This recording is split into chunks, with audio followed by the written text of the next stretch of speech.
রবীন্দ্রনাথ ঠাকুরের গল্পগুচ্ছের প্রথম খণ্ডের খোকাবাবুর প্রত্যাবর্তন গল্প। এই গল্পের 3টি পরিচ্ছেদে লিখিত। এই গল্পের কেন্দ্রীয় চরিত্র রায়চরণ। রায়চরণ যখন প্রথম বাবুদের বাড়ি চাকরি করতে যায় তখন তার বয়স 12। যশোর জেলায় তার বাড়ি। বাবুদের 1 বৎসর বয়স্ক একটি শিশু রক্ষণ ও পালন কার্যে সহায়তা করা তার প্রধান কর্তব্য ছিল। যে শিশু অনুকূলের জন্য এতদিন রায়চরণ কাজ করেছিল, এখন সে বড় হয়ে বিয়ে করে তার এখন পুত্র সন্তান হয়েছে। এখন সেই পুত্র সন্তানের রক্ষণাবেক্ষণ রায়চরণ করে। এই শিশু রায়চরণকে চন্ন বলে ডাকে। অনুকূল পদ্মতীরবর্তী এক জেলায় বদলি হইল। বর্ষাকাল আসিল। একদিন রায়চরণ শিশুকে নিয়ে ফুল তুলিতে গিয়েছিল। একদিন শিশুকে বলল, তুমি গাড়িতে বসে থাকো, আমি চট করে ফুল তুলে আনছি। খবরদার জলের ধারে যে না বলে কদম্ব গাছের অভিমুখে চলিল ফুল তুলতে। কাজ শিশুকে না বলে তারা আরো বেশি করে। তাই শিশুকে না করায় তার মন আরো বেশি করে জলের দিকে গেল। একবার জপ করে একটি শব্দ হইল, কিন্তু বর্ষার পদ্মাতীরে এমন শব্দ শোনা যায় না। রায়চরণের আঁচল ভরে কদম্ব ফুল তুলিল। গাছ হইতে নামিয়া শস্য বাড়ির কাছে আসিয়া দেখিল কেউ নাই। চারিদিকে চাইয়া দেখিল কোথাও কাহারও কোনো চিহ্ন নাই। মুহূর্তে রায়চরণের শরীর রক্তহীন হইয়া গেল। রায়চরণ এখন এক ডাকাডাকি করল, কিন্তু চন্ন বলে কেউ উত্তর দিল না। দুষ্টুমি করিয়া কোনো শিশুর কণ্ঠ আসিয়া উঠিল না। সন্ধ্যা হইয়া আসিল। উৎকণ্ঠিত জনের চারদিকে লোক ফাটিয়া দিলেন লণ্ঠন হাতে। নদী থেকে লোক আসিয়া দেখিল রায়চরণ নিশীথের জোড়ো বাতাসের মতো সমস্ত ক্ষেত্রময় বাবু, খোকাবাবু আমার বলিয়া অবজ্ঞা কণ্ঠে চিৎকার করিয়া বেড়াইতেছে। রায়চরণ জিজ্ঞাসা করে যখন শিশুর কোনো খবর মিলল না, তখন বুঝা গেল এই কাজ পদ্মারই। তবে গ্রামের প্রান্তে যে একদল বেদের সমাগম হয়েছে তাদের প্রতি সন্দেহ দূর হইল না। আর ঠাকুরানীর মনে একটা সন্দেহ উপস্থিত হইল, রায়চরণ কিবা চুরি করিয়াছে। অনুকূলবাবু তার স্ত্রীর মন হইতে রায়চরণের প্রতি এই অন্যায় সন্দেহ দূর করিবার চেষ্টা করিয়াছিলেন। জিজ্ঞাসা করিয়াছিলেন, রায়চরণ এমন জঘন্য কাজ কি উদ্দেশ্য করিতে পারে? গৃহিণী বলিলেন, কেন, তাহার গায়ে সোনার গহনা ছিল, এই লোভে। রায়চরণ দেশে ফিরিয়া গেলেন। এতকাল তার সন্তানাদি হয় না, হইবার বিশেষ আশাও ছিল না। কিন্তু দৈবক্রমে বৎস না যাইতে তাহার স্ত্রী অধিক বয়সে একটি পুত্র সন্তান প্রসব করে লোকলীলা সম্বরণ করিল। শিশুটাকে ভালোবাসে না, সে মনে করতে সে খোকাবাবুর স্থান অধিকার করেছে। রায়চরণের বিধবা ভগ্নী যদি না থাকিত তবে শিশুটা পৃথিবীর বায়ু বেশি দিন বুক করিতে পাইত না। রায়চরণের ভগ্নী ইহার নাম রাখিয়াছিল ফেলনা।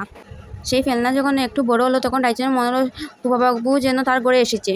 এই কথা মনে হওয়ার যুক্তি ছিল। প্রথমত, যে যাইবার অনন্তবিলম্ব ইহার জন্ম। দ্বিতীয়ত, এতকাল পরে সহসা যে তাহার স্ত্রীর গর্ভে সন্তান জন্ম, এ কখনো স্ত্রীর নিজ গুণে হইতে পারে না। তৃতীয়ত, এও আমা করে দেহ টলমল করে চলে, পিসিকে পিসি বলে। রায়চরণ যে এতদিন শিশুকে অযত্ন করিয়াছে সেজন্য বড় অনুতাপ উপস্থিত হল। সে শিশুকে এখন ভালোবাসিতে লাগিল। তখন হইতে ফেলনাকে রায়চরণ বড় মানুষের মতো বড় করে ছেলের মতো পালন করতে লাগলো।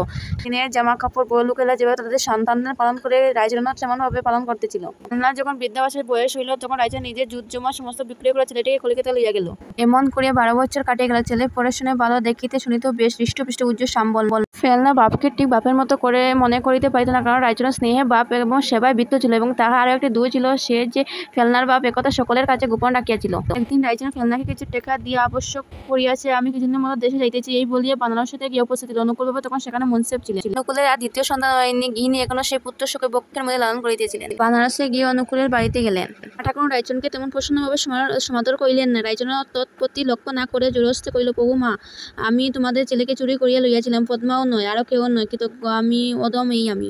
সেই বলে রায়চরণ বলে যে আমি তাকে পরশু এনে দেব। সেই দিন রবিবার, কাছারি নাই, তাই অনুকূল ও তার স্ত্রী অপেক্ষা করিতে রইলেন রায়চরণের। 10টার সময় ফেলনাকে সঙ্গে লইয়া রায়চরণ আসিয়া উপস্থিত হইল। সন্তানরা মা সন্তানকে পেতে কুলে বসে আদর করতে থাকে। অনুকূলের যদিও মনে প্রশ্ন জেগেছিল কোথায় থেকে মা সন্তানকে স্বীকার করে নিয়েছে, তাই অনুকূল সে বিষয়ে কোনো মনোযোগ দিল না। অনুকূল রায়চরণকে বলেছিল প্রমাণ দেওয়ার জন্য। রায়চরণ বলিল যে এসবের প্রমাণ হয় না, এর প্রমাণ শুধু ঈশ্বর জানেন, তার সাক্ষী হলেন ঈশ্বর। অনুকূল মন হইতে সন্দেহ দূর করে বললেন, কিন্তু রায়চরণ, তুই আর আমাদের ছেড়ে মারাইতে পারবি না। রায়চরণ করজোড়ে গদগদ কণ্ঠে বলিল, প্রভু, বৃদ্ধ বয়সে কোথায় যাইব? করতে বলে আহা, তাক আমারও পাচার কল্যাণ হোক, ওকে আমি মাফ করিলাম। ফেলনা যখন দেখিল সে মুন্সিফের সন্তান, রায়চরণ তাকে একদিন চুরি করিয়া নিজের ছেলে বলিয়া অপমানিত করিয়াছে, তখন তার মনে মনে কিছু রাগ হইল, কিন্তু তথাপি উদারভাবে পিতাকে বলিল, বাবা, ওকে মাফ করো, বাড়িতে রাখিতে না দাও, ওর মাসিক কিছু টাকা বরাদ্দ করিয়া দাও। এরপর রায়চরণ কোনো কথা না বলিয়া একবার পুত্রের মুখে নিরীক্ষণ করিল, সকলকে প্রণাম করিয়া তারপর দ্বারের বাইরে হইয়া পৃথিবীর অগণ্য লোকের মধ্যে মিশে গেল। মাসান্তে অনুকূল যখন তাহার দেশের ঠিকানা কিঞ্চিৎ বৃত্তি পাঠাইলেন, তখন সে টাকা ফিরিয়া আসিল। সেখানে কোনো লোক নাই। সেখানে গল্পটি সমাপ্ত। অগ্রহায়ণ 1298 বঙ্গাব্দে লিখিত।